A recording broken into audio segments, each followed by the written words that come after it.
Član predsjedništva Bosne i Hercegovine Milorad Dodik izjavio je da Republika Srpska razvija dobro partnerstvo sa Ruskom federacijom, te da je velika i moćna Rusija, koja je bila svedok potpisivanja Dejtonskog mirovnog sporazuma, i danas tu da obezbedi da se provede taj sporazum.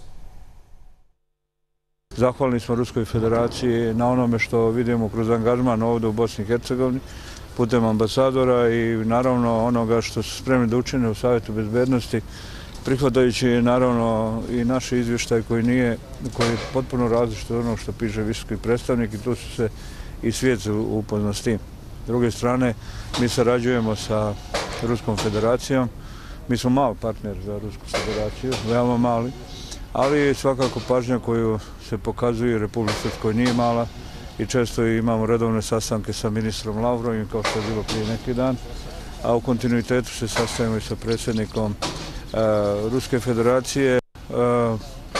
Malo je to sve dinamički poremetilo ova korona, ali u svakom slučaju vjerujem da će u narednom periodu biti prilike i za to.